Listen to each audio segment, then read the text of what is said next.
Rush Cyberfunk just dropped recently, and it has been completely living rent-free in my head.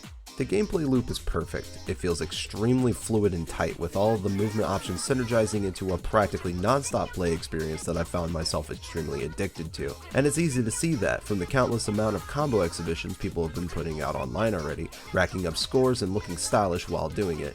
It's just fun. Sure, there could have been a bit more variety in the animations and moveset options, the 3 gear types aren't all that much different from one another aside from being cosmetic, but overall it's a huge step up from what Jet Set Radio originally introduced, which is largely very arcadey and movement focused. I really love the specific focus on combo variety, and the delicately crafted hub worlds that incentivize complex trick lines for score building. If anything, it kinda feels like the SSX Tricky to Jet Set Radio, and I'm all about it. And it seems like a lot of reviewers are all about it too. However, there is one gameplay element everyone is pretty harsh with this game on. The combat. Yeah, baby, I'm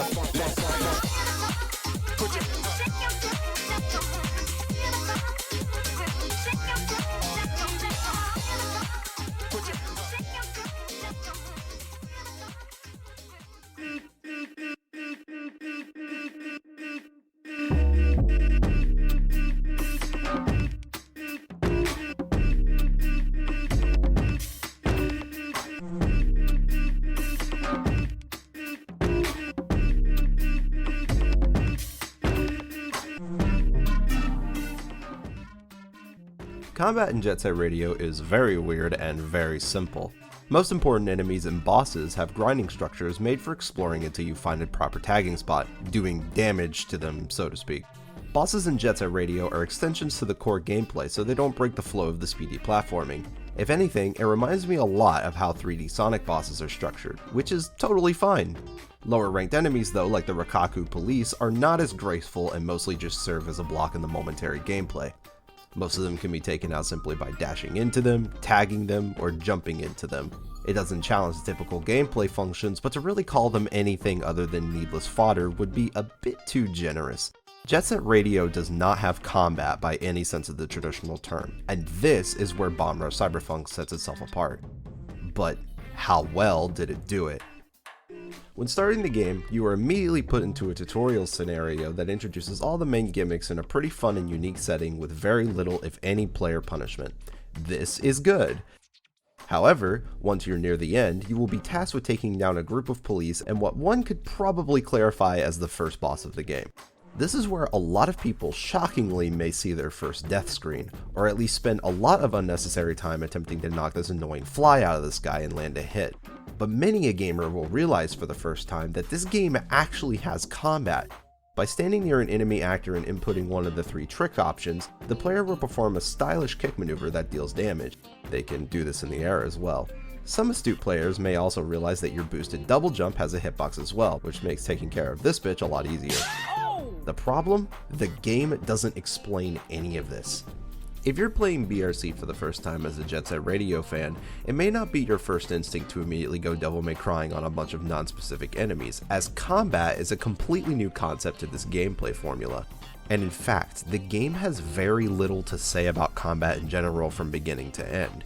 Sometimes throughout the game, you'll get little texts from Trice and Bell that offer tips for gameplay options and score building, and they can be very helpful since the game is somewhat hands-off right from the get-go. However, they will say practically nothing of how to deal with the multitudes of enemies that you'll be seeing. This is very important because enemies and threats have a much stronger presence in this game compared to Jet Set Radio. Every time you tag something in a level, even tagging over a previously tagged spot, you will add onto a heat meter to the top left of your HUD. Think of it like GTA, where the more crime you do, the higher amount of heat will be put onto you, and this goes double especially if you tag the police themselves. The more heat that's applied will begin to introduce other enemy types to get in your way and be a nuisance. By the time you end the game, this meter can go up to 6, where previous one-time bosses can become a regular occurrence. I have my own grievances with this mechanic, but I'll spare that for the sake of the video. Your best option when this happens is to find the nearest toilet spot and hop back out either in the same outfit or to swap into a different outfit, which will reset the meter to 0. If anything, fighting back should just largely be avoided, as enemies are endless annoyances that disrupt the gameplay loop. The only exception being the very few boss or enemy wave moments where you must take them down in order to progress further in the campaign. Most enemies follow the same pattern of defeat: hit them, tag them, move along. It may make you wonder why combat would even bother to exist in this game when there are clearly better options and the game seems to not even want to be played this way. And maybe we'll never find out from the devs why that is, but as it stands, the combat is objectively the weakest aspect of an otherwise perfect game. Or is it?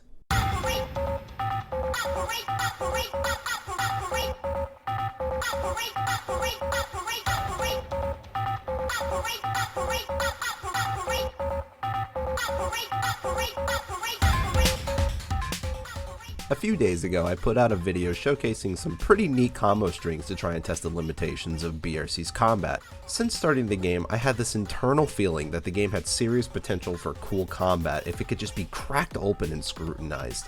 If you don't know me, hi, my name is LotsofLatte, and I love action combat games and fighting games.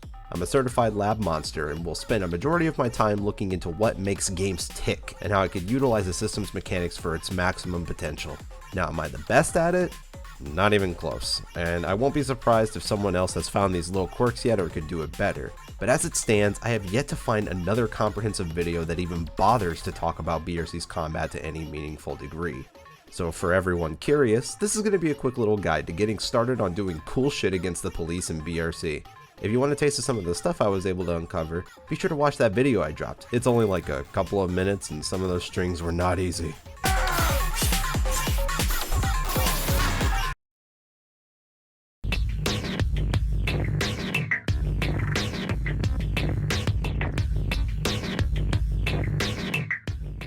Let's introduce a couple of rules first to help you get started and set up your little training ground.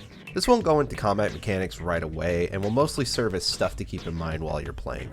Firstly, I've only really done my labbing in Millennial Square at the moment.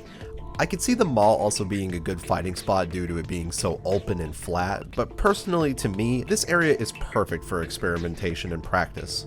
It's fairly compact and open, only has 6 enemy spawning locations right in the middle, and is nearby a toilet, cipher spot, tagging spots, and a taxi stop.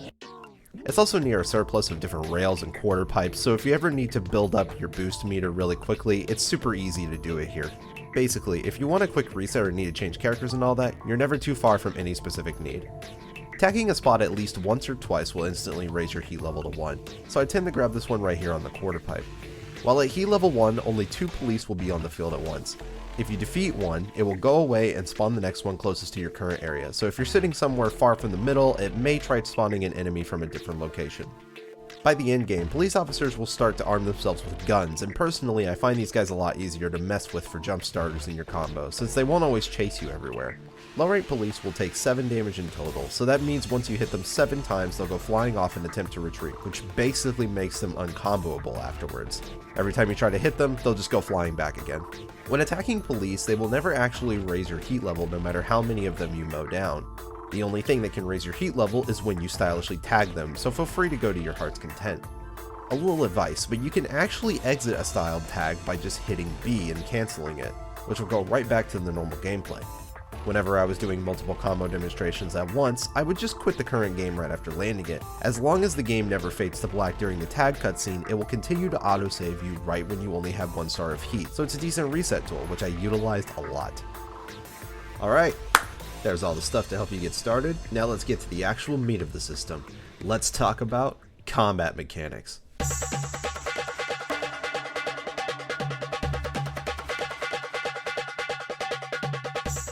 Before we get into the thick of your moveset, we need to discuss a little how the combat system works in this game. One of the major tips BRC will let you in on is that tricking is repetitious and sequential. In order to maximize the amount of tricks you do in a line, you need to be able to hit your buttons in a timely manner, otherwise you risk dropping a combo or losing precious points. The game actually has a system in place that punishes you for mashing buttons. You can test this yourself, as when you mistime a button press, you will be left with a dead input, prematurely ending your line. This applies to your on-foot tricks as well, which means when trying to do a combat string, they need to be unmashed, timed inputs to get optimal links.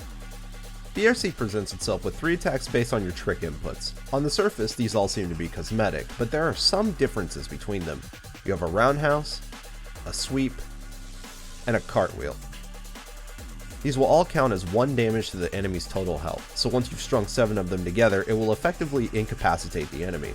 Speed-wise, they're all about the same, and can be comboed into one another like regular tricks. The main difference is their hitboxes and how far they can send the enemy back. As you'd expect, the cartwheel has the shortest range but will keep the enemy closer, whereas the other two have greater reach but can send the enemy farther away, making it tough to string some combos together. Jumping tricks can also deal damage, one being a quick B-twist that has probably the smallest hitbox to land, the second being a backflip that has similar properties to the cartwheel, and the third being a double air kick with the most range, and while it may be difficult, you can actually land both hits before touching the ground. Depending on the speed and the timing of your air trick, you can link it into a ground combo pretty seamlessly, and it can make for a cool opener or extender.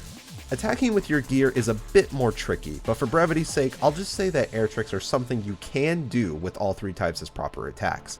They're different depending on what gear you're using both in speed and in range, so just play around with them and see what can work.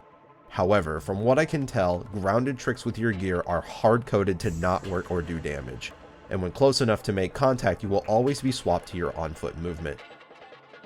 Due to how swapping on and off gear when in a combat scenario works, it can be difficult to actually get back on and do another attack without specific setups, which I'll get into a little later. Just know for the most part that these will often be openers to your combo more than anything. Now you may think those are your only means of attacking, but there's actually a couple of other moves you may not consider. Let's get the simple one out of the way first. Boosting requires a bit of your trick bar in order to be activated, but upon hitting the enemy it will send them flying back. You may not know this, but this is actually how you deal with the riot shield officers. I actually didn't know this until I completed the game. Now this may shock you, but this is the only attack as far as I know that will actually do 3 damage to the enemy compared to the 1 that almost every other attack does. Due to the amount of startup time and end lag it has, you won't be using it very often, but we'll save that for later.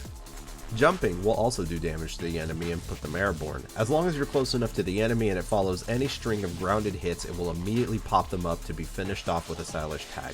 Unfortunately, the devs made it practically impossible for anything to be leaked out of this, so if you were hoping for some sort of launcher into air-to-air's DMZ style, it just won't really work like that. So this one for the most part will always go to the end of your combo. Another form of attacking you may not consider is swapping in and out of your gear. When pressing the left bumper, you do perform a specific trick that has its own hitbox to it. In particular, it's a pretty big spin with quite a boost, so it can go well into any portion of your combo. As I had also mentioned earlier, your double jump boost also has a hitbox. You may think this could be difficult or useless to a combo since it doesn't have the same air to ground versatility other air tricks do, but it will be a lot more useful when paired with other tech we'll get into later. The last thing to mention for forms of attacking is your boosted special tricks. This requires you to press any of the trick inputs while hitting the left trigger at the same time. For a little bit of your trick meter, you'll do a stylish trick move either on the ground or in the air that'll typically propel you forward quite a lot. Due to the amount of end lag these have, they work a lot better as combo enders rather than openers or extenders, and in the case of the grounded coffee grind, it can actually do multiple hits. Sometimes it seems like it can hit up to 4 times on startup, but from my experience, if you're doing it in the middle of a combo, it will only land 2 times. But you may be asking, how can we afford to link into almost any of these, or at least make our combos look more stylish and interesting? And this is why I bring you to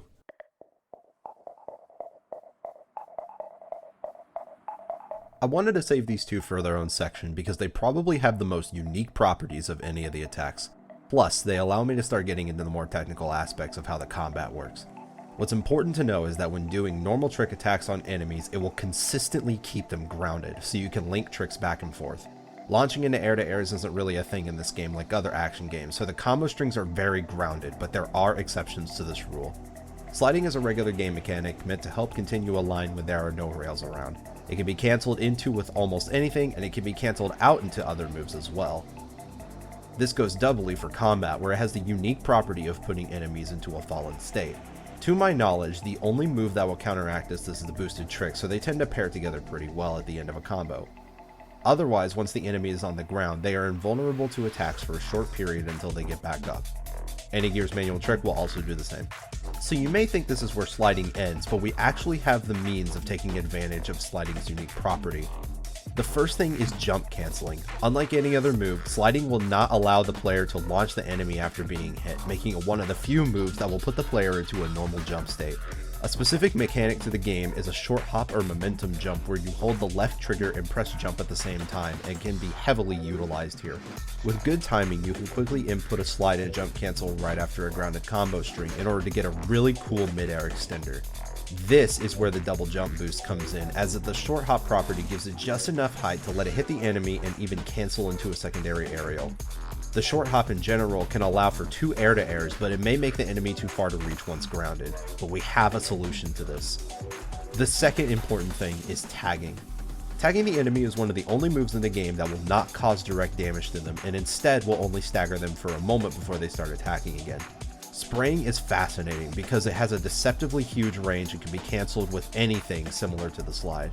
This makes spraying a natural combo extender, especially in situations where a move may hit the enemy way too far where your next hit won't reach, giving you ample time to quickly reposition. But the real kicker is its ability to OTG, or off the ground, an enemy that's been slid into. This is probably one of the most stylish quirks of the combat system. I'm very sure that it was unintentional, but it has the greatest means of extending your combo with great payoff. If there's ever a situation where the enemy is too far to reach or the combo feels a bit stale in the middle, you can slide into a spray cancel and it'll instantly reset your combo perimeters. This even includes out of boosting, so you can get this extremely satisfying long-range combo opener with good timing. These 2 attacks, when used optimally in combat, can upgrade your repetitive button mashes into some seriously cool and technical combo strings.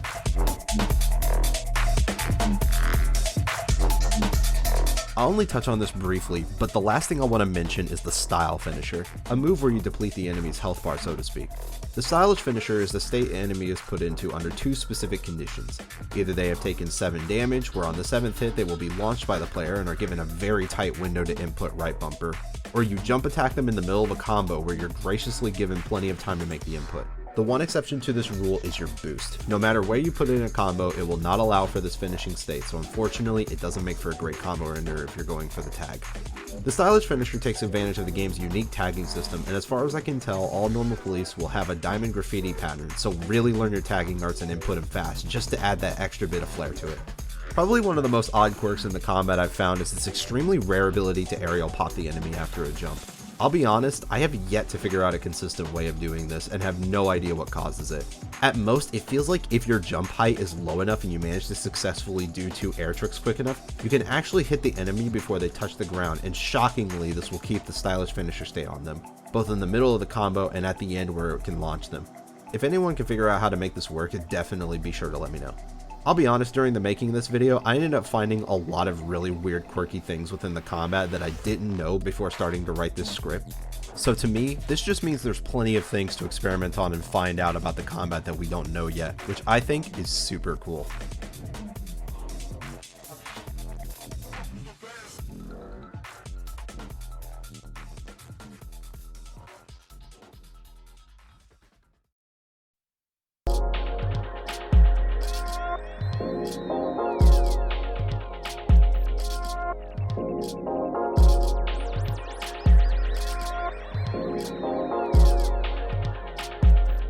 Rush Cyberfunk, as of the time of writing, is barely even a week old and still has a ton of exploration to do. People are finding glitches, skips, big ways to rack up scores, and even a modding scene is already being born from it. The one thing I wanted to contribute this early is to shine a light on something that I think will largely go overlooked, and I do believe there's still more to it that could be found out. Either tricks to the system I've yet to attempt, or cheese you can set up by using proper spacing or corners to an area, or anything like that. I want to believe that I've barely scratched the surface of what is possible with this game's combat, and I believe it has the potential to be a lot more than what a lot of people made it out to be. As I'm also writing, there's also a very cool mod being developed by EthonSon, meant to give BRC's combat an extra oomph, with actual aerial combos and possibly bigger enemy health to allow for longer, more complex strings. And some of the stuff they show off just in this little preview is already really sick and has my gears turning for some labbing ideas. All this is to say is that BRC has a lot of growing and developing to do, even as a finished product, and I'm personally excited to see what people can figure out. Does BRC have the best or even the most technically interesting combat of all time? No, not really. There's tons of problems people have with it. The lack of a lock-on system, the way your character awkwardly tries to correct themselves towards enemies when attacking, the overall slow and repetitive feel with sometimes very simple yet irritating enemies, it is far from perfect by any measure. It'll never really stand up to the likes of Devil May Cry, Bayonetta, and so many others that dedicate their resources to extremely precise combat mechanics. But to say that it's completely worthless would be undervaluing what potential actually lies beneath it. If anything, it really reminds me of the likes of Kingdom Hearts, Neo Twoie, and other similarly simple action games. If a seasoned DMC player can actually make Sonic Frontiers combat look cool as hell, then I gotta believe what I've found here is just the tip of the iceberg in terms of stylish shit you can pull off in this game against its basic enemies. I firmly believe BRC will be a game that people will be playing for a long time, and what it does to set itself apart from the Jet Set formula will be important to its long-lasting appeal. It feels fantastic to play, and it's full of style and so much love and passion that I adore it. And I guess I'm just thankful that for this one mechanic everyone seemed to be mildly disappointed by, I've managed to figure out the ways to add it to the list of cool as fuck things you can do in this game. So go out there and show me what you can do. Beat up some cops with your inlines and make it look cool as hell. And most importantly, thank you for watching.